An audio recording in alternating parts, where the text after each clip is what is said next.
Hello guys, welcome to my YouTube channel. आज के इस नए वीडियो में हम फिर देखेंगे रे एंड वेव ऑप्टिक्स। जैसा कि देख रहे थे उसमें अभी बेसिक प्रॉब्लम हम उसमें देख रहे थे, तो ये एक बहुत बेसिक सा प्रॉब्लम है और ये क्वेश्चन आपका वेव ऑप्टिक्स का है। फिगर आपको कुछ क्लियर दिख रहा होगा कि ये आप which is from the wave optics.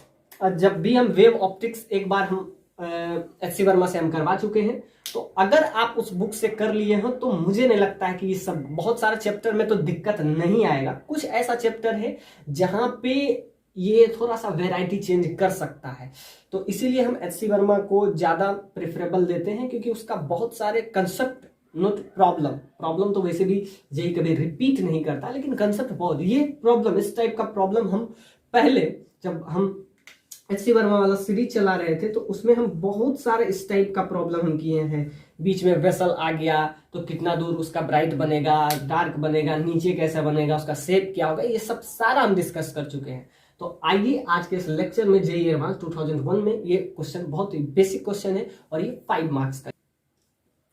YDSE experiment, Young's double slit experiment, Young's double slit experiment, और यही आपका वेव ऑप्टिक्स का 90% प्रॉब्लम यहीं से पूछा जाता है, YDSE से। तो आपका इस पर्टिकुलर पॉइंट से सबसे ज्यादा क्वेश्चन यहीं से आपसे पूछा जाता है, इस पर्टिकुलर पॉइंट से। तो इसमें आपको कुछ इस टाइप से फिगर दे दिया हुआ है, तो इसमें इसका हाइट यानी कि ये एक सोर्स रखा गया, ये आपका ध्यान से देखिए, ये आपका क्या है, इस सोर्स की तरह बिहेव करता है, यानी यहां से लाइट इनर है। तो ध्यान से देखिए, तो स्लिट जो है, स्लिट के बीच का जो गैप है वो आपको कितना दे दिया हुआ है, 0.8 mm। लेट मी चेक, या ऑफ कोर्स। तो इस स्लिट के बीच का गैप आपको इतना दे दिया हुआ है। आपसे पूछ क्या रहा है कि यहां पे सेंट्रल ब्राइट बनेगा, सेंट्रल ब्राइट बोलिए या जीरोथ मैक्सिमा बोलिए, तो यहां पे आपका सेंट्रल ब्राइट जो कि हर बार बनता है, और ये जो है ये PQ जो लाइन है ये इस AB पे परपेंडिकुलर है, और याद रखिएगा S1 और S2 जो स्लिट है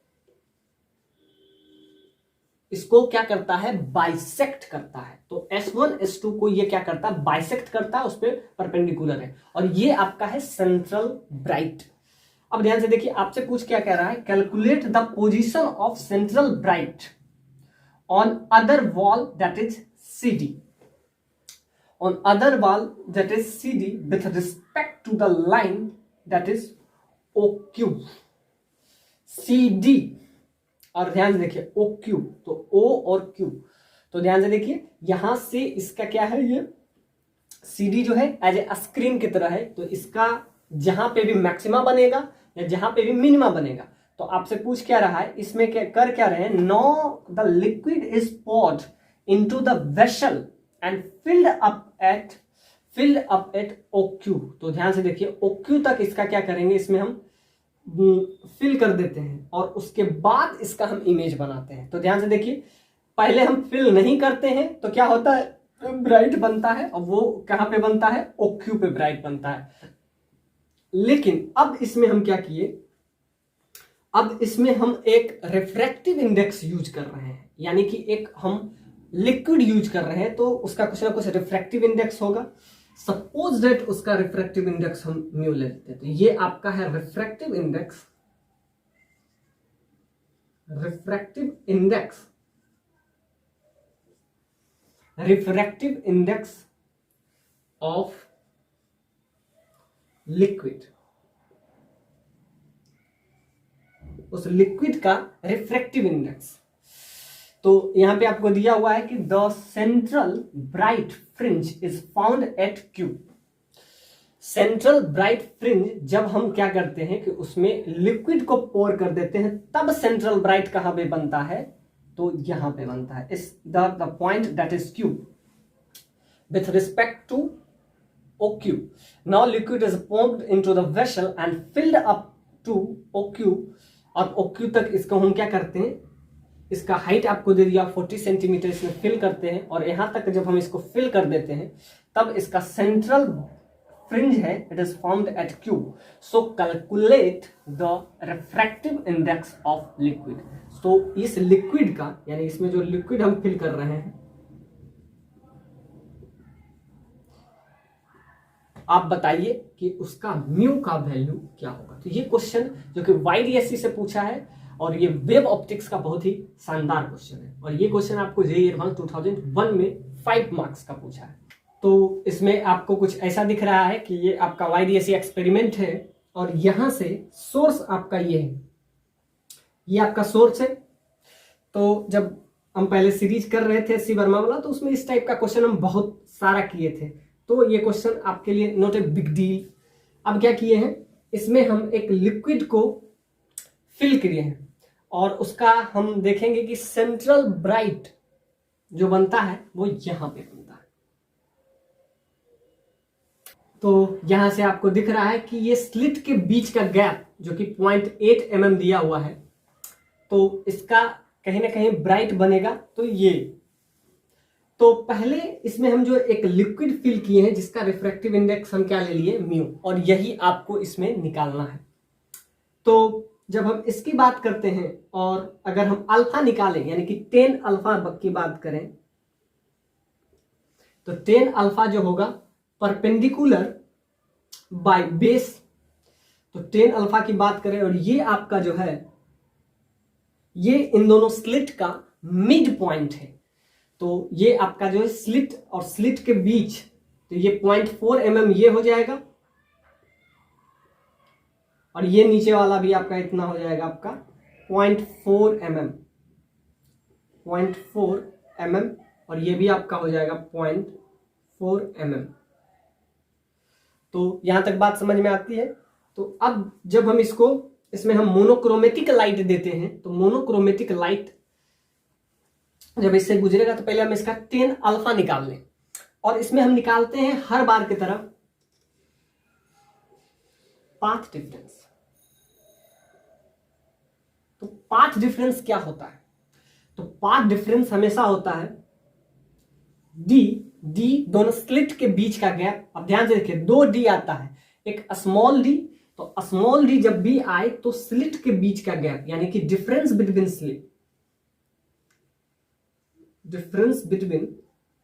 स्लिट्स, तो इस स्लिट के बीच का गैप वो आपका क्या होता है, दैट इज पाथ डिफरेंस.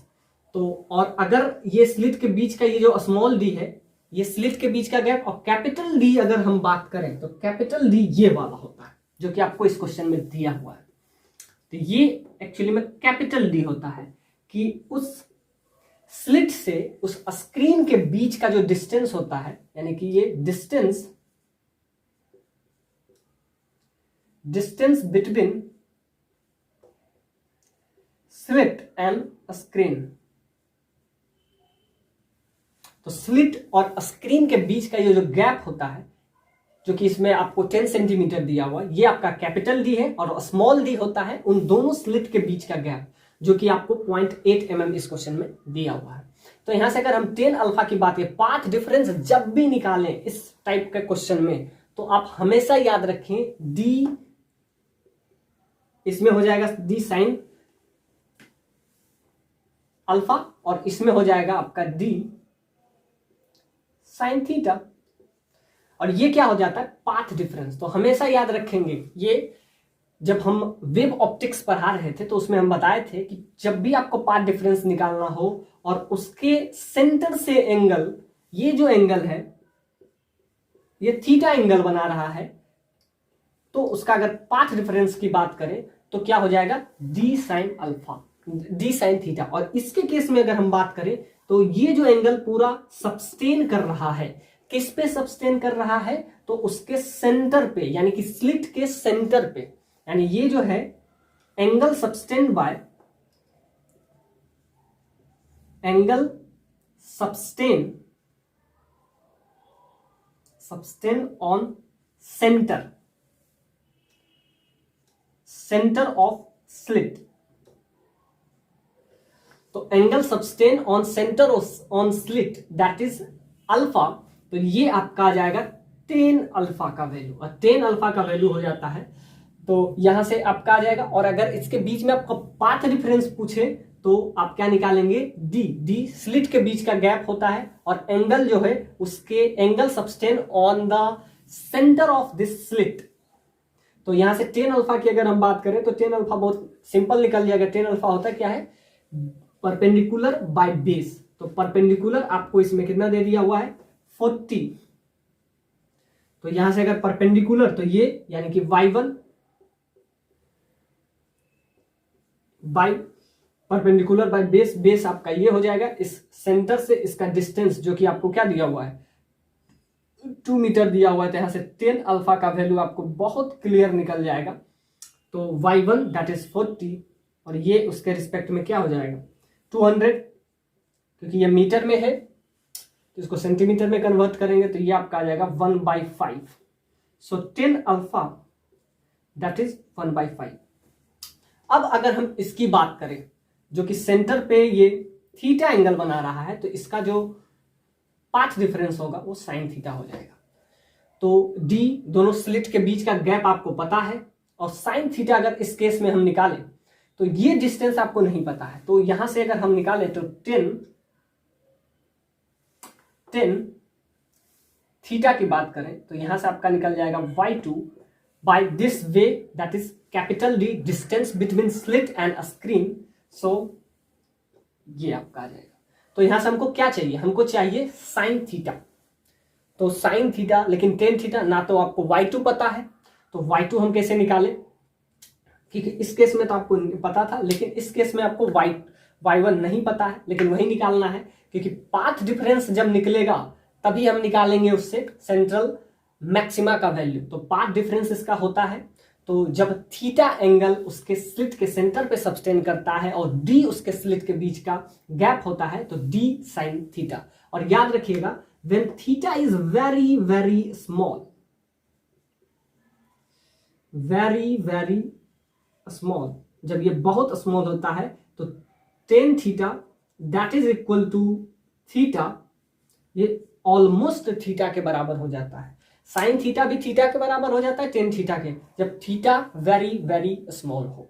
तो ये एक थोड़ा सा एजम्पशन हम वेव ऑप्टिक्स में, कभी कभी रे ऑप्टिक्स में भी हम लेके, अभी पाथ डिफरेंस आपको निकालना हो और थीटा एंगल उसके सेंटर ऑफ स्लिट पे सब्सटेंड करता है तो डी साइन थीटा होता है, और यहां पे ये अल्फा। तो पहले हम ये निकालेंगे कि पहले हम इसमें वाटर बाद में हम इसमें क्या करेंगे, पॉज करेंगे। तो पहले हम क्या कर रहे हैं, पहले इनिशियली लाइट सोर्स यहां से, यहां पे सोर्स है तो सोर्स यहां से लाइट निकलेगा और एक इस रास्ते से जाएगा स्लिट S1 से और यहां पे पहुंचेगा, एक स्लिट S2 से जाएगा और यहां पे पहुंचेगा। और जबकि इस क्वेश्चन में दिया हुआ है कि सेंट्रल ब्राइट वो जो है CD जो है ये आपका C और D ये आपका क्या है, स्क्रीन वॉल पे बनेगा विथ रिस्पेक्ट टू OQ। और उसके बाद हम जब पानी फिल करेंगे और इस वेसल में पानी फिल करेंगे, यानी कि स्क्रीन स्लिट और स्क्रीन के बीच में हम क्या करेंगे, वाटर को फिल करेंगे। उसके बाद जो ब्राइट बनेगा, bright fringe is formed at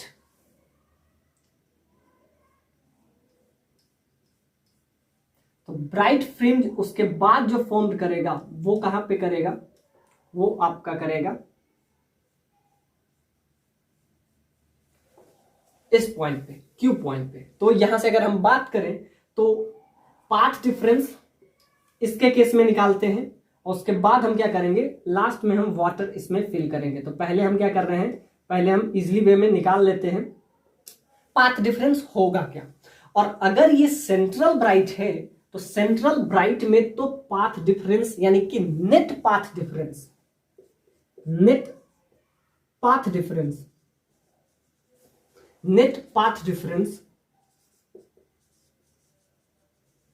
becomes zero। तो नेट पाथ डिफरेंस जीरो होता है किसके केस में, अगर आप सेंट्रल ब्राइट की बात करें, यानी कि पाथ डिफरेंस सेंट्रल ब्राइट के केस में नेट पाथ डिफरेंस क्या हो जाएगा, जीरो। यानी कि ये जो पाथ डिफरेंस आपको दिख रहा है उसके बाद हम क्या करेंगे, एक ऐसा लिक्विड इसमें फिल करेंगे ताकि नेट पाथ डिफरेंस क्या होना चाहिए, 0 होना चाहिए। तभी तो ये इस क्यू पॉइंट पे क्या बनेगा, फ्रंटल ब्राइट बनेगा। तो यहां से एक बार पाथ डिफरेंस हम निकाल लेते हैं, डी साइन थीटा। और याद रखिएगा अभी हम बताए थे कि theta is very very small, so sine theta is just equal to theta and tan theta is just equal to sine theta. तो थीटा वेरी वेरी स्मॉल है, ये हम रे ऑप्टिक्स में भी लेते हैं, वेव ऑप्टिक्स में भी लेते हैं। तो यहां से अगर हम बात करें तो इस यहां पे बस या इतना दूर जाने में जो पाथ डिफरेंस ये फील करेगा वो क्या करेगा, डी, सिंपल सा बात है, साइन अल्फा। यहां पे अल्फा है तो यहां से आप निकाल लिए टेन अल्फा का वैल्यू। तो याद रखिए theta is very very small, so sine theta that is equal to theta that is equal to tan theta. तो यहां से आपका आ जाएगा डी का वैल्यू आपको यहां डी साइन अल्फा, और साइन अल्फा टेन अल्फा के बराबर हो जाएगा। डी आपको क्या दिया हुआ है क्वेश्चन में, 0.8 mm, और टेन अल्फा का वैल्यू 1/5 है। तो ये आपका आ जाएगा यहां से, तो ये आपका आ जाएगा 0.8 इंटू 0.2, तो ये आपका आ जाएगा 0.16 mm।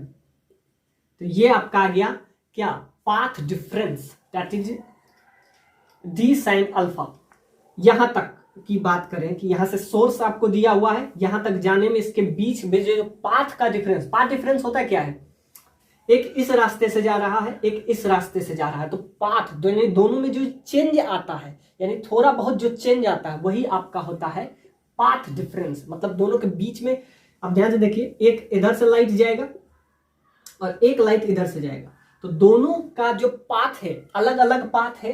तो अलग अलग पाथ है तो कुछ ना कुछ उसके बीच में डिफरेंस होगा, और वही आपका क्या हो जाता है, पाथ डिफरेंस। तो अगर लाइट इधर से गया और अगर इधर से गया तो इसके बीच में जो चेंज आता है, यानी डेल्टा x1 अगर इसको हम ले लें, तो डेल्टा x1 का वैल्यू आपका क्या हो जाएगा, D sine alpha. Sine alpha tan alpha के बराबर हो जाएगा। टेन अल्फा का वैल्यू हम पहले से निकाले हैं, क्या आ गया, 1/5। बस वैल्यू पुट कर दीजिएगा तो आपका डेल्टा x का वैल्यू क्या आ जाएगा, 0.16 mm। तो अभी तक यहां पहुंचा और इसके बीच में इतना पाथ डिफरेंस आ गया। अब ये इधर भी जाएगा तो इस बार एंगल जो सबस्टेन कर रहा है वो क्या कर रहा है, यानी कि स्लिट के सेंटर पे जो एंगल सबस्टेन कर रहा है वो कितना कर रहा है, तो इस बार थीटा कर रहा है। तो इस बार जो आपका आएगा क्या, पाथ डिफरेंस, वो क्या आ जाएगा, डी साइन थीटा। अब फिर निकालेंगे पाथ डिफरेंस। अब ध्यान से देखिए, एक लाइट जो है इस रास्ते से जाएगा, एक का रास्ता ये रास्ता रहेगा, इस रास्ते से जाएगा, और एक इस रास्ते से जाएगा। तो अलग अलग रास्ते से अगर गया तो इसके बीच के पाथ में जो डिफरेंस आता है वही आपका हो जाता है पाथ डिफरेंस। तो ये इस बार आ जाएगा आपका D sine alpha, sine theta. इधर अल्फा था, इधर थीटा है, तो साइन थीटा। तो इस बार अगर डी तो वही होता है 0.8, स्लिट के बीच का जो गैप होता है वो स्मॉल डी, और स्क्रीन और स्लिट के बीच का ये जो गैप होता है ये कैपिटल डी। तो ये आप YDSC में आप समझ लीजिए, और YDSC से ही क्वेश्चन हर बार पूछा जाएगा। तो यहां से ये आपका आ गया साइन थीटा का वैल्यू, अगर यहां से देखें तो क्या आ जाएगा, तो साइन थीटा, यानी इसमें अगर ध्यान से देखें टेन थीटा अगर निकालते हैं तो ये क्या, परपेंडिकुलर बाय बेस। तो परपेंडिकुलर यहाँ y2 है, और ये बेस यहाँ पे दोनों के बीच का गैप दैट इज डी, जो कि आपको पता नहीं है और वही आपको निकालना भी है। तो फर्स्ट पॉइंट में आपको यही निकालना है, y2 बाय डी। डी आपको पता है, दोनों के बीच का गैप आपको 10 सेंटीमीटर दे दिया हुआ है। और याद रखिएगा क्या कहते हैं कि अब हम क्या करते हैं, now the liquid is poured into the vessel and filled up. Okay, यानी अब जो है इसमें हम क्या करते हैं, वाटर फिल कर देते हैं। तो इसके बीच में अब इस बार हम क्या करेंगे, वाटर फिल कर देंगे। तो जो इसके बीच में ये डिफरेंस आ रहा है, यानी कि तो इसके बीच में जो ये पाथ डिफरेंस आएगा वो क्या चेंज करेगा, बिल्कुल चेंज करेगा। पहले ऐसे ही निकल जाता अगर ये पाथ डिफरेंस नहीं होता, लेकिन इसके बीच में हम क्या किए, अब हम वाटर फिल कर रहे हैं। यानी लिक्विड फिल कर रहे हैं। और कहां तक कर रहे हैं? Filled up to OQ, OQ तक फिल कर रहे हैं। तो ध्यान से देखिए, नीचे वाला यानी कि इसको, इसमें पानी हम फिल कर रहे हैं और यहां तक कर रहे हैं। कहां तक? OQ, O और Q के बीच में। तो O और Q के बीच तक यानी यहां तक हम क्या कर रहे हैं? Liquid fill, liquid filled up. तो यहां तक हम क्या किए? वाटर फिल कर दिए। अब क्या होगा?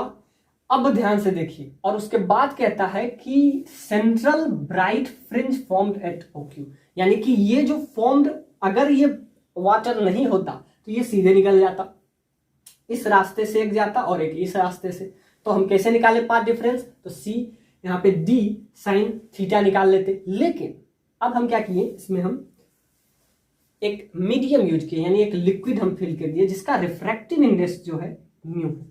अब और आपको ये दे दिया हुआ कि ये जो फ्रिंज जो कि यहां पे बनने वाला था, तो ये क्या होता? सेंट्रल, यानी कि फर्स्ट मैक्सिमा होता, फर्स्ट मैक्सिमा होता। लेकिन फर्स्ट मैक्सिमा एक्चुअली में यहां पे बनता अगर हम इसमें लिक्विड फिल नहीं करते। लेकिन अब हम क्या किए, इसमें हम लिक्विड फिल कर दिए, तो जिसकी वजह से इसका जो ब्राइट है वो यहां नहीं बन के वाई शिफ्ट नीचे हो गया, यानी कि अब जो है ये आगे नहीं जाएगा, अब ये सीधे यहां पे आ जाएगा, यानी कि सेंटर पे। यानी कि अब लाइट जो है S1 S2 से सीधे इसके सेंटर पे यानी O पे, ये आपका सेंट्रल ब्राइट बनाएगा। और वो कहां पे बनाएगा? O पे। तो याद रखिएगा, जब सेंट्रल ब्राइट होता है तो नेट पाथ डिफरेंस 0 होता है। मतलब इधर जो पाथ डिफरेंस बढ़ गया था, और कितने से बढ़ा था? 0.16 mm से जो बढ़ गया था, वही पाथ डिफरेंस यहां पे घटेगा, तभी नेट पाथ डिफरेंस 0 होगा। और अगर नेट पाथ डिफरेंस 0 होगा तभी सेंट्रल मैक्सिमा बनेगा, और इस पॉइंट पे बनेगा। तो सेंट्रल मैक्सिमा के बीच में पाथ डिफरेंस 0 होता है, क्योंकि दोनों का पाथ सेम ही होता है ऑलमोस्ट। आप ध्यान से देखिए, ये और ये दोनों पाथ सेम ही है, यानी ये अगर इस रास्ते से गया और इस रास्ते, दोनों का पाथ डिफरेंस ऑलमोस्ट सेम हो गया। तो जब सेम हो गया तो पाथ डिफरेंस क्या हो जाता है? यानी कि पाथ डिफरेंस 0 हो जाता है। आप ऐसे समझिए कि पाथ डिफरेंस 0 हो जाता है। कहां पे? Eight central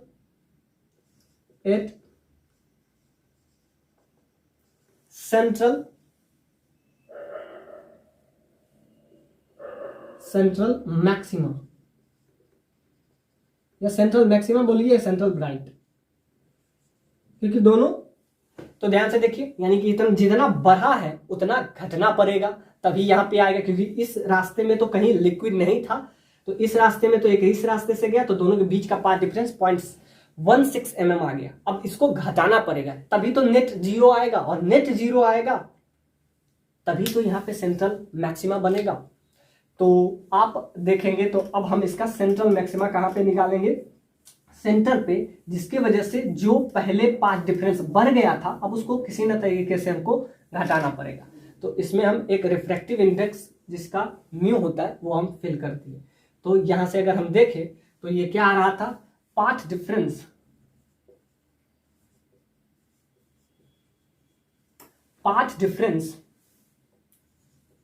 due to source.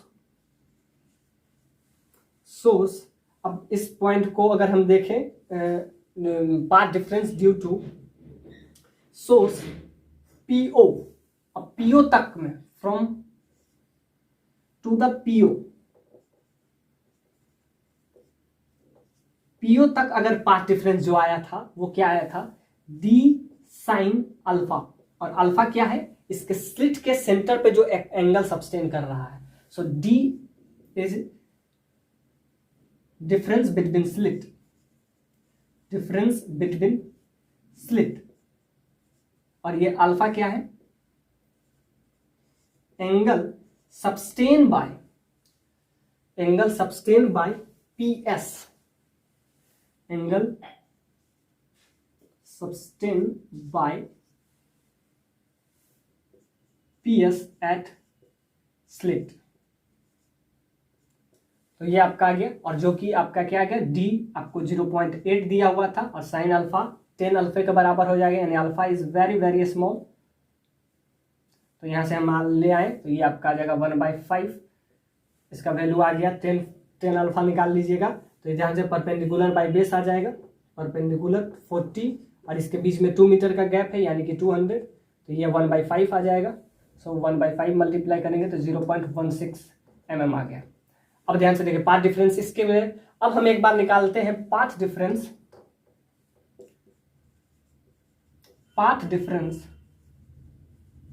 Due to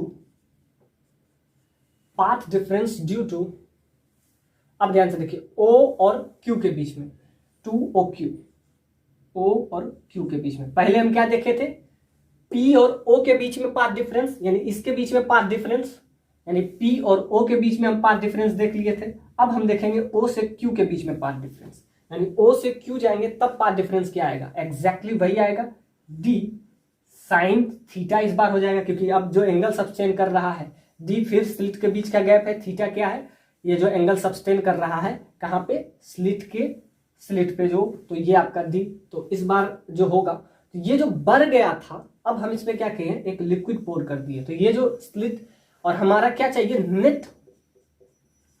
net path difference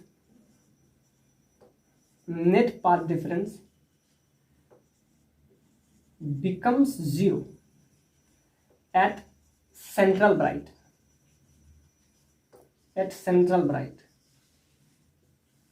तो सेंट्रल ब्राइट पे नेट पाथ डिफरेंस 0, यानी कि ये जो पाथ डिफरेंस आ गया, अब इसको क्या करेंगे, इसमें घटा। तो यहां से अगर हम निकालें पाथ डिफरेंस ड्यू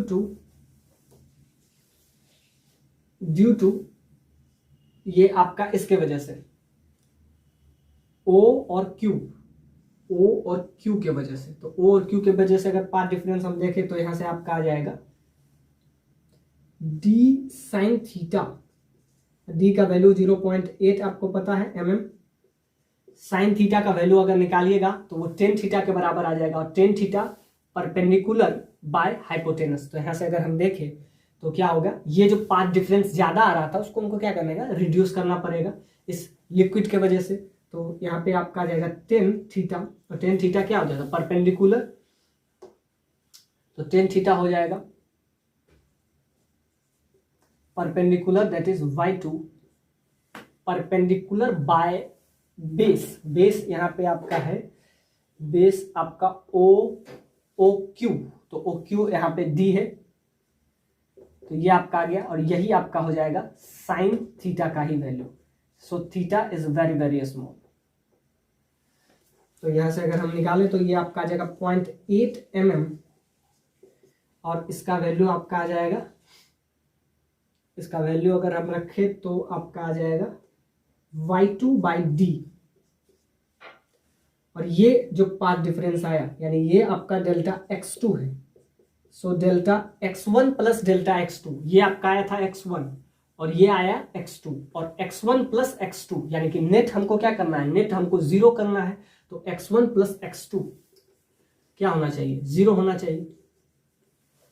सो ये आपका आ गया x2, पाथ डिफरेंस किसके वजह से, इस O और Q के बीच में, तो net path difference 0। So delta x1 plus delta x2 that is 0। तो इसका वैल्यू x1 का वैल्यू आपका आ गया, तो यही हो जाएगा, निगेटिव साइन हो जाएगा। तो पाथ डिफरेंस कभी भी निगेटिव नहीं होता है, तो इसका वैल्यू क्या हो जाएगा, x2 का वैल्यू 0.16 mm आ जाएगा, और ये किसके बराबर हो जाएगा, 0.8, और यहां से आपका आ जाएगा y2/d, d आपका 10 सेंटीमीटर दिया हुआ है, तो यहां से अगर कैंसिल अगर हो तो ये mm है, तो ये आपका आ जाएगा 0.02, तो ये अगर कैंसिल होगा तो ये 0.2 हो जाएगा, 0.2, और यहां से 10 सेंटीमीटर अगर इसको आप mm में कन्वर्ट करें तो ये आपका आ जाएगा 10 to power 10 centimetre, that is y2। तो यहाँ से y2 का वैल्यू आपका आ जाएगा, और ये आपका सेंटीमीटर में दिया हुआ है, इसको mm में चेंज कर लीजिए। तो यहाँ से अगर y2 आपका आया तो आ जाएगा तो ये 100 आ जाएगा, तो यानी कि ये आपका आ जाएगा 100, इसको आप mm में ले ले तो 100 आ जाएगा, तो ये आपका आ जाएगा 2 सेंटीमीटर, या आपको सेंटीमीटर में रखें या 2 ये mm आ जाएगा, 2 mm आ जाएगा, यानी y2 का वैल्यू, यानी कि ये जो है चेंज आ रहा है, ये आपका आ जाएगा 2 mm। सेंटीमीटर को आप इसमें कन्वर्ट कर, चेंज आ रहा है, इसको रिड्यूस कौन करेगा, तो इसके बीच के जो वाटर है, तो इसमें अगर हम देखेंगे रिड्यूस, या यहां से अगर हम पाथ डिफरेंस जो आया है, तो μ-1 यानी कि पाथ डिफरेंस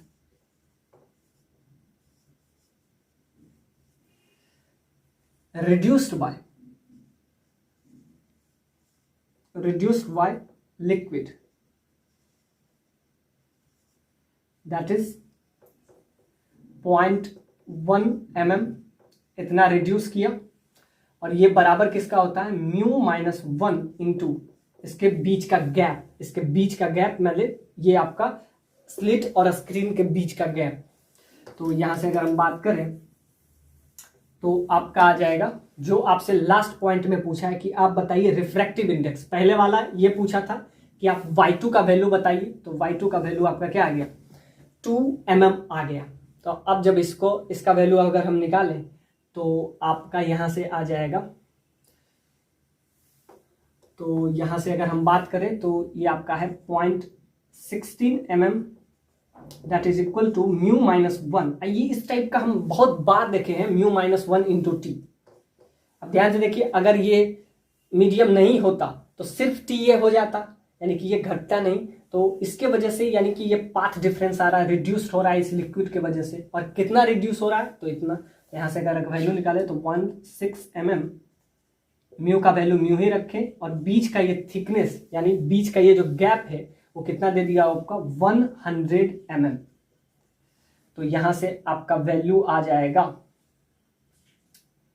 तो यहां से अगर हम वैल्यू निकालें तो आपका आ जाएगा, तो 116 डिवाइडेड बाय ये आपका 100 आ जाएगा, दैट इज इक्वल टू μ-1। तो यहां से आपका आ जाएगा म्यू का वैल्यू आपका ये 0.0016 प्लस 1 दैट इज म्यू। तो म्यू का वैल्यू आपका सिंपल अब ऐसे आ जाएगा, तो म्यू का वैल्यू आपको सिंपली यहां से आ जाएगा। वही पूछा है कि रिफ्रैक्टिव इंडेक्स बताइए इस लिक्विड का, जो इस लिक्विड जो यहाँ पे लिक्विड फिल किया गया, so mu that is equal refractive यानी 0.16 mm that is equal to μ-1। और आप हमेशा याद रखेंगे कि जब भी पाथ डिफरेंस आता है, जब उसमें हम लिक्विड को फिल करते हैं, कभी कभी इस स्क्रीन के पहले भी लगा दिया जाता है, तो भी हम यही यूज करेंगे। इस स्लिट के पहले भी हम कोई ग्लास, इस टाइप से ग्लास हम रख लेते हैं, इस टाइप से ग्लास, इस स्क्रीन के पहले हम कोई ग्लास रखते हैं, तो इससे कोई पाथ डिफरेंस आ जाता, तो वहां भी हम यही यूज करते हैं, μ-1 इंटू टी। तो वहां भी हम वही यूज करते हैं, यहाँ भी वही। तो यहाँ से आपका एकदम क्लियर कट वैल्यू आपका आ जाता है, इसको बस सॉल्व कर लीजिए, तो यहाँ से आपका आ जाएगा 1.0016। तो ये आपका म्यू का वैल्यू आया। और ये आपसे रिफ्रैक्टिव इंडेक्स पूछा था, और आपसे ये वाला वैल्यू, तो ये वाला वैल्यू भी आपका आ जाएगा, क्योंकि नेट जो है for central maxima, so net 0 हो जाता है, तो नेगेटिव तो पाथ डिफरेंस हो नहीं सकता है, तो बस वही होगा। बस जितना ये मतलब इसमें बढ़ गया था उतना इसमें रिड्यूस, इंक्रीज हुआ, उसमें रिड्यूस होगा। So this is good problem, this is asked in JEE 2001 with 5 marks.